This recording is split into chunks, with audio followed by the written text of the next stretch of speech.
Hi, I'm Mohammed Ali Harisi, foreign editor at The National, and welcome to this week's A Closer Look. Trump is back, and the Middle East is holding its breath again. At the beginning of his first term, President Trump visited the Middle East, and nothing has been the same ever since. But despite the chaos, the uncertainty, the conflicting decisions and visions that have overwhelmed his first term, can Trump 2.0 be different? And can his dramatic comeback to the White House bring an end to the conflicts in the region? In this week's episode, we hear from our correspondents in Lebanon, Israel, Egypt, and Iraq to understand more about the implications for each country. Let's start with Nada Homsi in Beirut. Donald Trump has won the U.S. presidential election. As Lebanon's political class continues its attempts to achieve a ceasefire in Lebanon, the question on everyone's mind is, what kind of bearing will Donald Trump's win have on the Middle East? Lebanese here say the Democratic Party has done little to stop what numerous legal experts and human rights groups have called a genocide in Gaza.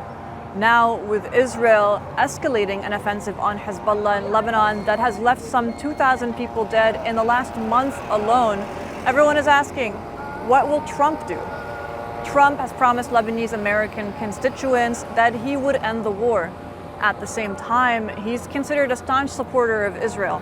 And in a recent phone call with Israeli Prime Minister Benjamin Netanyahu, he told him that he supported Israel's offensive in Gaza and Lebanon, and reportedly told the Prime Minister, do what you have to do. The incoming president has also vowed to bring back a version of the Muslim ban that he enacted in 2016, potentially affecting displaced Lebanese seeking to escape the horrors of war. Israeli Prime Minister Benjamin Netanyahu was one of the first leaders to congratulate Mr. Trump. The relationship between Israel and the US will be closely monitored as the conflict rages in Gaza and Lebanon. Let's speak to Thomas Helm, who is in Ramallah today. Donald Trump is the new US president, and here in Israel and Palestine, emotions will be high today. There's very few places that follow American elections as closely as this one does, because whatever American policy is has a huge effect on the politics of this place. The US is by far Israel's most important ally. It gives a huge amount of arms and diplomatic cover.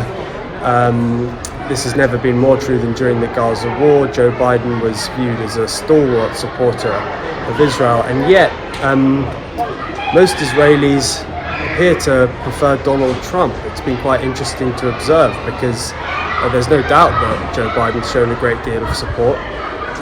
But polling released in the days running up to the election showed that more than 70% of Jewish Israelis preferred Trump over Kamala Harris.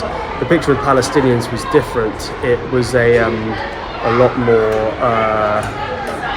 ambiguous, a lot more sort of ambivalent.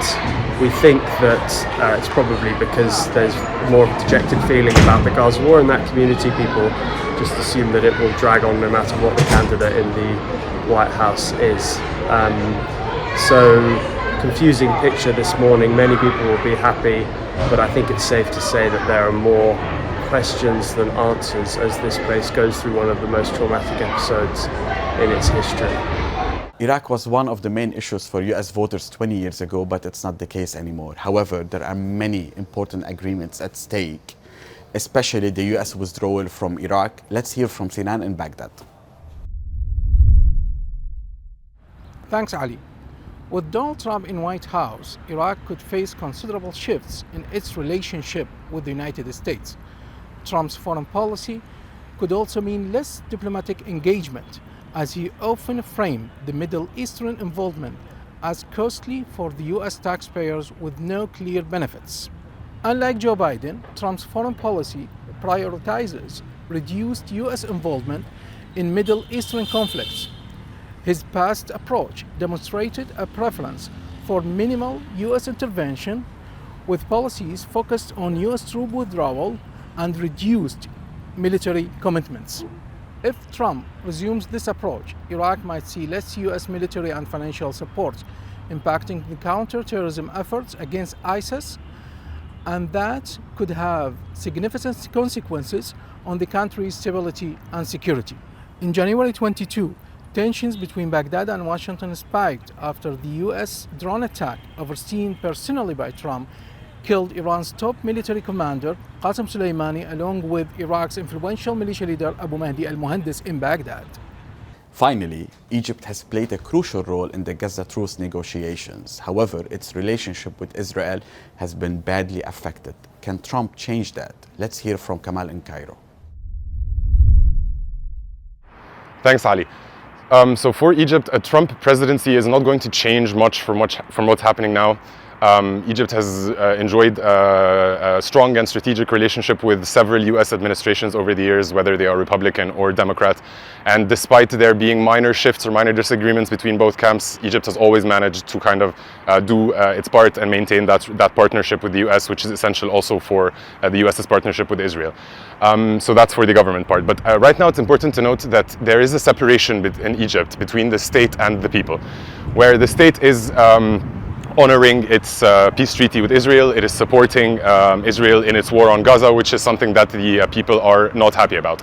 So in regards to how the people are going to receive this, there might be anger because Trump has been very close to Netanyahu over the years, and Netanyahu is widely blamed for this war. That's it for this week's episode of A Closer Look. Thank you for joining us here in our newsroom in Abu Dhabi. Don't forget, all our previous episodes can be found on our YouTube channel.